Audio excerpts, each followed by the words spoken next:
Un gusto, como siempre, un gusto hacer este tipo de reportajes. Estuvimos hace un tiempo con Gerardo y Fabián Rudolph haciendo la historia del esquí en Bolsón, pero nos quedaba dar una vuelta de rosca y hoy esa vuelta de rosca se aprieta con la presencia de Miguel Altamira. ¿Qué tal, Miguel? ¿Cómo estás, Juan? ¿Todo bien? Todo bien, un gustazo estar acá en este lugar tan bonito y a punto de meternos en un mundo del esquí, de la historia y de la actualidad del esquí bolsonero, ¿no? En principio decirte, ¿cuándo llegaste? Por el tema de esquí, llegué a Bolsón en el año 77. 77. 77 fue el invierno del 77. Es mi llegada ya contratado por el Club Andino para enseñar a esquiar a los chicos en el Piltriquitro. En el Piltriquitro. ¿Y qué te encontraste con el Piltri? Mágico, fantástico. Y montones de pibes, buena comida, tranquilidad.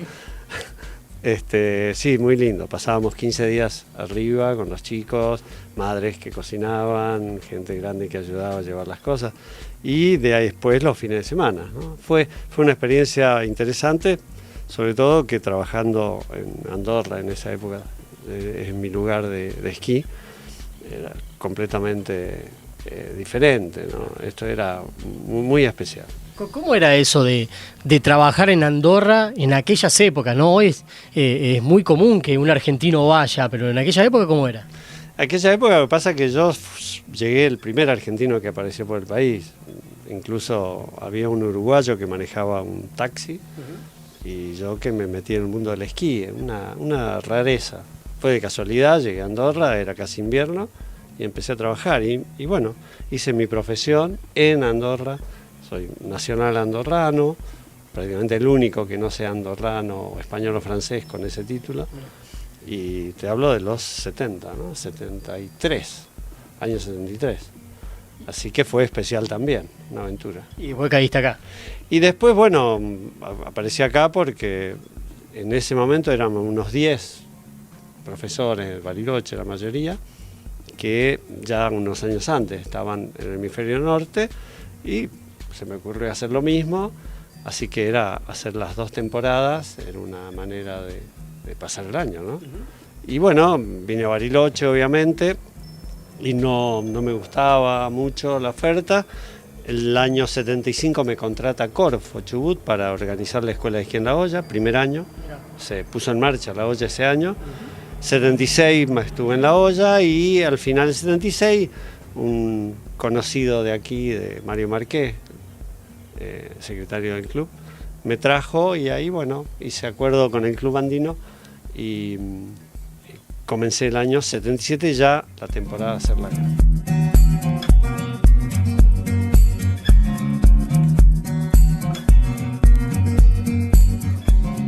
¿Y cómo fue que se fue mutando del Piltri? ¿Qué pasó? Que el Piltri no más y Perito Moreno sí.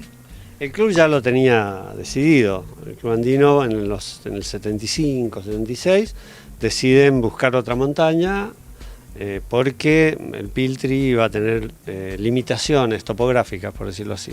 Tenés una pista de esquí, pero no puede ser homologada por la federación porque no tiene el desnivel o el desarrollo suficiente. El club busca algo así y el Perito Moreno era el lugar ideal. Gente amiga en el cerro como Don Cipriano, Mario permanente caminaba por ahí y deciden hacer la mudanza. Piden ayuda al Club Andino Bariloche, el Club Andino Bariloche, gente del Club Andino les dice que el lugar sirve y les encomienda que hagan un estudio. O sea que la decisión está por ahí. ¿Y ese estudio te formaste parte? El primer estudio, claro, coincide que bueno, ya estaba acá, el amigo de Mario, el contador, el que era contador de Corfo, hace la parte de factibilidad económica. Acá hay dibujante Poletti, nombres que me acuerdo, ¿no? Nilo Silvestrone me hace la fotografía, el ingeniero Cola, sin cargo, hace unos bosquejos de proyectos de edificios, y de ahí surge el primer informe del año 77, que no se llamaba Centro de Esquí, era más amplio. Del estudio de factibilidad económica surge que hay que plantear una estación de actividades de montaña, integral, es decir, no es solo la pistita para el deporte, sino además una villa en la base. O sea, viene de tiempo esto. Por supuesto, porque esto no es invento de nadie. En Europa es lo mismo. Mi experiencia europea era mirar todo lo que se podía hacer. Siempre partía de un desarrollo inmobiliario en la cercanía. En la base misma, mejor. Sobre la nieve, mejor. Y este era el caso que se podía hacer. Las tierras estaban disponibles porque tenían ocupantes fiscales que podían ser vendidas o entregadas o como sea. Agua suficiente. Y lo más importante del Moreno, en mi evaluación, que buscando fortalezas y debilidades, porque todas montañas sirven para un centro de esquí, pero cuando buscas fortalezas y debilidades, la fortaleza principal del Perito Moreno es, primero, la cercanía de Bolsón. Eso le resuelve todos los problemas de logística que pueda tener, que no son fáciles, y teniendo el pueblo de Bolsón estaban resueltos. Y la cercanía del centro de esquí más grande de Sudamérica, que es San Carlos de Bariloche, que es el Catedral, y Bariloche con aeropuerto. Todo eso a disposición. Es un combo justo. Y la montaña en otra escala podía formar parte, de hecho creo que ya se está notando, de un circuito con el Mallín.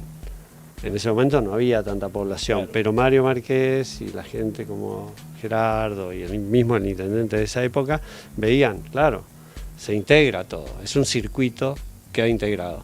Y tuvo la suerte, casualidades, como sea, que al Perito Moreno llegó la energía eléctrica antes que el camino, porque había un plan de electrificación rural de Mallín y se hizo plip, claro. Se pidió, el club pidió, le dieron y se puso en subterráneo además, como era el ideal. O sea que todo eso no hubiera sido posible si no estaba el Bolsón alrededor, ¿no?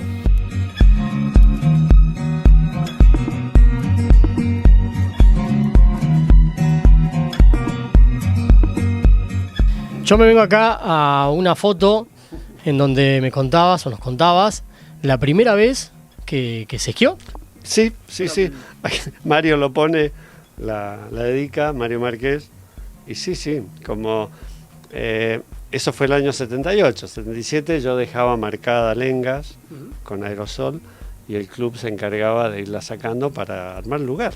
Para armar la pista. Para armar la pista, pero la montaña estaba ahí, una foto por ahí, la montaña se ve, no existía nada limpio.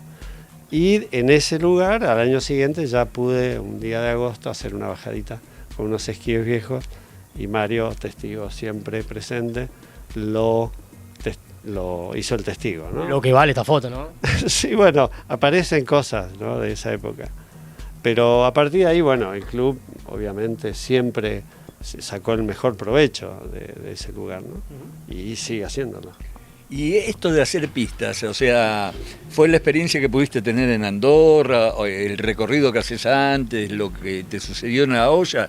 ¿Esa experiencia te permitió fijar las pistas que hoy están, no?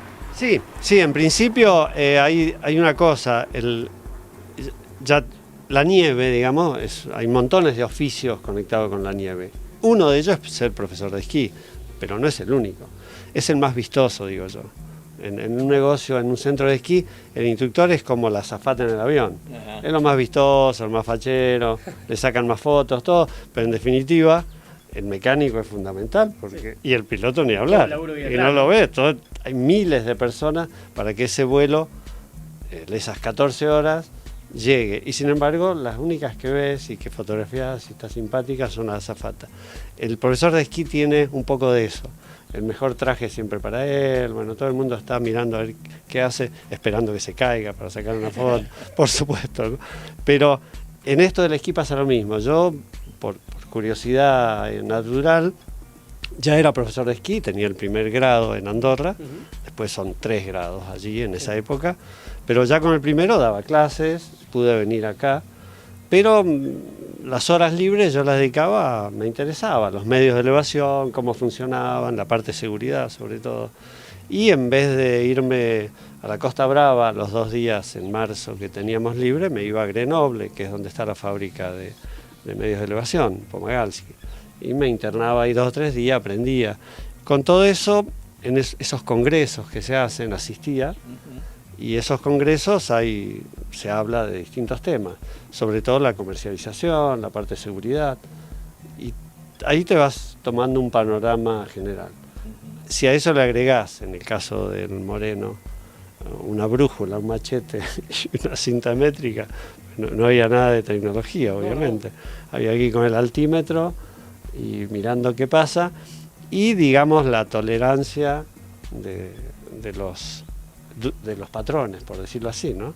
El entusiasmo que había acá superaba cualquier inconveniente y cualquier equivocación de rumbo. La montaña es muy sencilla, el Perito Moreno, es sencilla en el sentido, no hay peligros de avalancha, no es una montaña complicada, el clima es muy bueno, o sea que fue una montaña sencilla. Del proyecto original, prácticamente la empresa actual está siguiendo ese camino y se ha logrado ir a una zona que para nosotros era imposible, que es la zona sur, por temas topográficos y de tiempo. Hablamos del 70 y pico, 70-80. Pero es una montaña que ha sido sencilla, o sea que para mí, yo aprendí muchísimo acá. Después lo apliqué también en otros lados, lo que aprendí acá.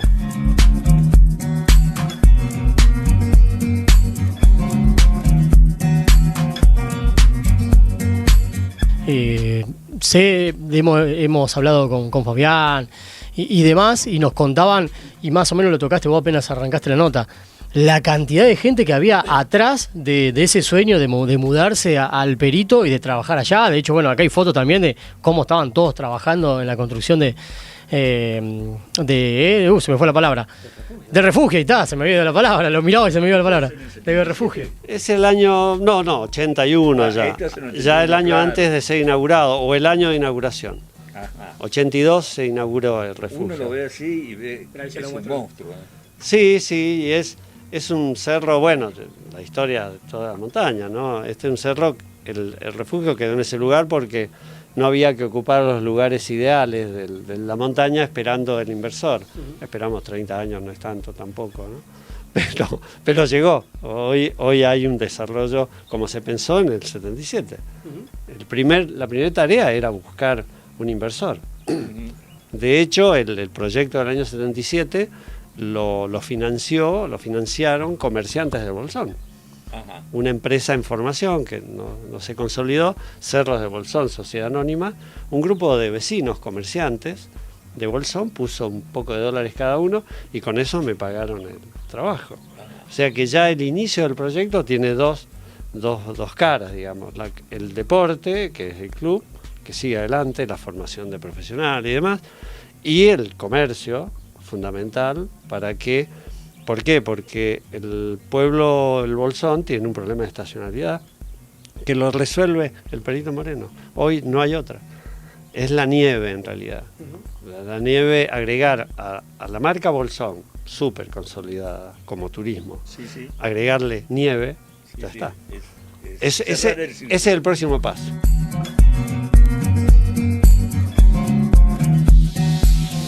Sí. Los beneficios económicos que esto sugiere, o que vos bien lo planteás y lo sabés, hacen pensar que este desarrollo sea sostenible e imparable, digamos. Debería serlo, porque no hay otra alternativa. El mercado de turismo nieve se amplió. En la década del 70 pensábamos en esquiadores. De ahí también la mutación del proyecto en algunos aspectos. La villa, por ejemplo, era otro tamaño lo planteado en el 70. Pero estamos hablando del 70. En el siglo XXI ya toman otros tamaños y otro desarrollo, todo lo que se haga. En el caso del cliente, el pasajero, cliente como le llamemos, de nieve, ahora es increíble cómo se ha diversificado. En los 70 eran esquiadores, había que tener una pista de esquí y nada más. Hoy tenemos de todo, esquiadores, paseantes, oruga, eso hay de todo. Y resulta que en el mundo en general, y en especial acá en Sudamérica, con el mercado brasilero que tenemos en Sao Paulo, casi el 70% te diría del que llega al centro de esquí es turista de nieve, aunque se pongan los esquí, porque se pondrá los esquí una vez en su vida, esa vez, 2, 3 veces, 5 días, no pasa a ser un esquiador. Es un turista de nieve. Y eso ya es casi el 70% del mercado que hay que recibir. Entonces, el centro de esquí ya no es simplemente abrir una pista y poner 4 cañas y bajar.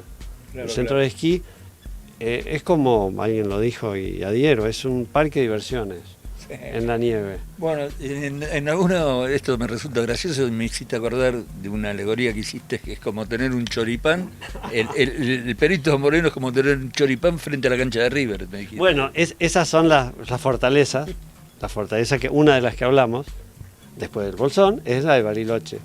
¿Por qué? Porque Bariloche es en invierno, la nieve de Bariloche es lo más grande que hay en Sudamérica. Y ellos tienen aquí, a 120 kilómetros del Cerro Perito Moreno, tienen Sao Paulo y Buenos Aires. O sea que el Bolsón, nieve, no tiene que ir a buscarlo a Sao Paulo, lo busca acá en Bariloche, los tiene al lado. Y ese es el mercado más grande, Sao Paulo, Buenos Aires. Y es como, entonces, lo que yo decía, el chiste, es como poner un kiosco de comida frente a un estadio importante. El día que hay partido, esto hablamos temporada alta, es difícil no vender comida.